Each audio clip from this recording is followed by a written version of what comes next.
Hi hello welcome to our channel కథా కార్ఖానా. ఈరోజు ఒక బ్యూటిఫుల్ వెబ్ సిరీస్ గురించి మాట్లాడబోతున్నాను. అదే రీసెంట్గా G5లో రిలీజ్ అయిన పరువు వెబ్ సిరీస్. లాస్ట్ వీక్ నుంచి అనుకుంటున్న ఈ సిరీస్ ఎలా అనిపించిందో మీతో చెప్పాలని ఇప్పటికీ కుదిరింది. ఫస్ట్ వచ్చేసి రైటింగ్. పరువు సిరీస్ మాత్రం చాలా స్ట్రాంగ్గా ఉంది. Writing is the biggest strength అని చెప్పొచ్చు. ఒక స్ట్రాంగ్ కాన్సెప్ట్ సెలెక్ట్ చేసుకున్నారు అండ్ స్టోరీ మొత్తం దాని చుట్టూ రివాల్వ్ అవుతుంది. అదే intercaste marriage concept. I guess you guys already have an idea. Intercaste marriages అనగానే మన పేరెంట్స్, ఇంట్లో రిలేటివ్స్ అండ్ మన చుట్టూ ఉండే వాళ్ళు ఎలా రియాక్ట్ అవుతారు. సో అలాంటి టాపిక్ మీద ఒక సిరీస్ వచ్చిందంటే నేనైతే ఎప్పుడెప్పుడు చూద్దామా అని వీకెండ్ కోసం మార్క్ చేసుకొని చూసేసా.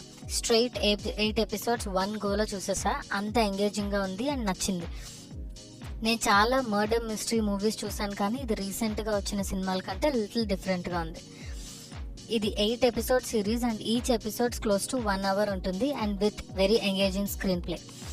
నాగబాబు గారు అండ్ నివేత పేతరాజు అండ్ మన హీరో పేరు మర్చిపోయాను, సారీ, చాలా డీసెంట్గా పర్ఫామ్ చేశారు. And right from emotions, suspense elements and including కొన్ని ఫైట్స్ కూడా చాలా న్యాచురల్గా చూపించారు. సో అలా చూస్తున్నప్పుడు అనిపిస్తుంది, అంటే రియలిస్టిక్గా ఉన్నాయి, అన్యాచురల్గా లేవు అన్నట్టు మనకు అనిపిస్తుంది. And at a time 2 stories చెప్పడానికి ట్రై చేస్తారు, బట్ ఎక్కడో క్లమ్జీనెస్ కానీ కన్ఫ్యూజన్ కానీ ఎక్కడ మనకు అనిపించదు. The way director connected 2 stories is brilliant. And cost discrimination ఇంకా కొన్ని చోట్ల ఉంది, అది లేదని మాత్రం మనం అనుకోవడానికి లేదు. ఇట్స్ స్టిల్ దేర్ అండ్ దాని ఇంటెన్సిటీ ఎంత పీక్స్లో ఉంటుందో కూడా చూపించారు ఈ మూవీలో. ఈ పరువు హత్యలు అనేది మీరు వినే ఉంటారు, అవి మాత్రం వినడమే కానీ ఈ మూవీలో ఒక కాస్ట్ అనే కొన్ని ఏరియాస్లో ఎంత ఇంపార్టెన్స్ ఇస్తారు అండ్ దానికోసం ఎంత దూరమైనా వెళ్తారు అనే దానికి ఎగ్జాంపుల్గా కొన్ని సీన్స్ కూడా ఉంటాయి.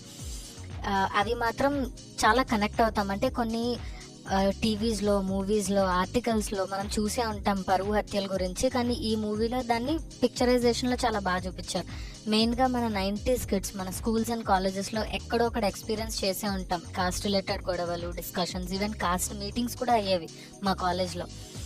ఈ మూవీలో ఇంకొక అప్రిషియేట్ చేసే మ్యాటర్ ఏంటంటే జనరల్గా పొలిటీషియన్స్ని, ఊర్లో పెద్ద మనుషుల్ని, వాళ్ళ పవర్ని చాలా అన్రియలిస్టిక్గా చూపిస్తారు. అంటే ఎగ్జాజరేట్ చేసి చూపిస్తారు. ఒక కాల్ చేస్తే అన్నీ అయిపోయాయి అనే రేంజ్లో చూపిస్తారు. బట్ ఈ మూవీలో చాలా న్యాచురల్గా ఉంటుంది. బయట కూడా ఇలానే జరుగుతుంది, ఎవరికి పవర్ రాగానే అన్నీ అయిపోతాయి, కాల్లో అన్నీ జరిగిపోతాయి అన్నట్టు కాకుండా సర్కమ్స్టాన్సెస్ వల్ల వాళ్ళు కూడా కొన్ని ఫేస్ చేయాల్సి వస్తుంది అనేటట్టు కొన్ని సీన్స్ ఉంటాయి. అండ్ ఆ పార్ట్ నాకు చాలా నచ్చింది.